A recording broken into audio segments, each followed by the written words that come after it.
আসসালামু আলাইকুম। আমি মোহাম্মদ রেহান হোসেন। আজকে আপনাদের মাঝে হাজির হয়েছি ঔষধি গুণে ভরপুর এমন একটি গাছের বীজ নিয়ে, যে গাছটি সুস্থ জনজীবনের জন্য খুবই গুরুত্বপূর্ণ। এই বীজকে বলা হয় আলকুশির বীজ। অনেক এলাকায় বীজের গাছকে বিলাই চিমটি নামেও ডেকে থাকে। এই আলকুশি বীজের সাইন্টিফিক নেম মুকুনা পুরিয়েন্স। এই বীজকে ইংরেজিতে ভেলভেট বিন নামেও ডাকা হয়। এবারে আলকুশির বীজের গুরুত্বপূর্ণ কিছু উপাদান যা আমাদের মানব জীবনের জন্য খুবই উপকারী, এই বিষয় নিয়ে আলোকপাত করব। সুস্থ যৌন জীবনের জন্য 30 বছর পূর্ণ হবার পর থেকেই প্রত্যেকটা পুরুষের টেস্টোস্টেরন হরমোনের সংখ্যা দেখা দেয়। এর ফলে দেখা দেয় ইরেকটাইল ডিসফাংশনের মতো সমস্যা, মানে লিঙ্গ উত্থানজনিত সমস্যা। আর একটা হলো পুরুষের মানসিক চাপ, স্ট্রেস এবং কর্ম ক্ষমতা এবং অনিয়মিত জীবনযাপনের ফলে স্পার্ম কোয়ালিটি পুরুষের পাতলা হয়ে যায়। এর ফলে মিলনের স্থায়িত্ব সময় কমে আসে, স্পার্ম কোয়ালিটি পাতলা হয়ে আসে। আর এই দুইটা মূল সমস্যা থেকেই উত্তরণের জন্য আলকুশির বীজ হতে পারে একটি পুরুষের জন্য গুড এবং প্রাকৃতিক 100% কার্যকরী সাপ্লিমেন্ট। এই আলকুশির বীজ বন্ধ্যাত্ব দূরকরণে আলকুশির বীজ হতে পারে নারীর জন্য গুড প্রাকৃতিক সাপ্লিমেন্ট। এই আলকুশির বীজ শোধন করার ফলে যেসব নারী বাচ্চা কনসেপ্টের সমস্যা হয় তাদেরকে বাচ্চা কনসেপ্ট করতে সহায়তা করে এই আলকুশির বীজ। কারণ বন্ধ্যাত্বের কারণ হলো কম টেস্টোস্টেরন, অস্বাভাবিক ফলিকল স্টিমুলেটিং হরমোন, যাকে সংক্ষেপে FSH নামে ডাকা হয়। প্রোল্যাকটিন বন্ধ্যাত্বের কারণ। আলকুশির বীজের পাউডার সেবনে FSH এবং প্রোল্যাকটিন কমাতে দারুণ কার্যকর এবং বাচ্চা কনসেপ্ট করতে সহায়তা করে এই আলকুশির বীজের চূর্ণ।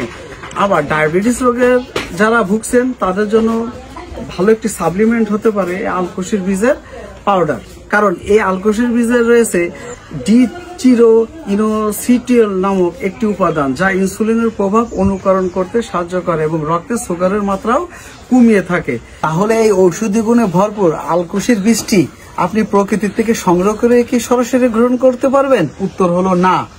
কারণ এই আলকুশির বীজে এমন একটি উপাদান রয়েছে যেটা হলো ট্যানিল ও ফেনল। এই উপাদানের জন্য আপনাকে আলকুশির বীজটি শোধন করে নিতে হবে। আর শোধন করার পদ্ধতি হলো, যদি আপনি 1 কেজি আলকুশির বীজ নেন, সেই ক্ষেত্রে আপনাকে গরুর খাঁটি দুধ নিতে হবে 2 কেজি। এটা 1 ঘন্টা ফুটাইতে হবে। 1 ঘন্টা দুধে ফুটানোর ফলে আপনার এতে থাকা ট্যানিল ও ফেনল উপাদানটি চলে যাবে। দুধে 1 ঘন্টা ফোটানোর পরে আপনাকে এটি রোদে খোসা ছাড়িয়ে শুকাতে হবে। শুকানোর পরে খাঁটি ঘি দিয়ে ভেজে আপনাকে ডাস্ট করে নিলেই পেয়ে যাবেন এই মহামূল্যবান ওষুধের গুণে ভরপুর আলকুশি বীজের পাউডার। এই পাহাড়ি আলকুশির বীজ সংগ্রহ করতে চাচ্ছেন তারা আমার কাছ থেকে নিতে পারেন এই পাহাড়ি আলকুশির বীজ। যারা এই আলকুশির বীজ সংগ্রহ করতে চাচ্ছেন আমার কাছ থেকে পেতে পারেন কোরিয়ার মাধ্যমে এবং বাসায় নিজে শোধন করে সঠিক নিয়মে খেতে পারবেন। আর আমার কাছে রয়েছে সঠিক নিয়মে দুধে শোধন করা পাহাড়ি আলকুশির বীজের ডাস্ট বা পাউডার, এবং এটা সেবনে আপনার মিলবে চমৎকার ফলাফল। আমি মোহাম্মদ রেহান হোসেন, যশোর সদর থেকে বলছি। আমার কন্ট্যাক্ট নাম্বার 01300537045 এই নাম্বারে।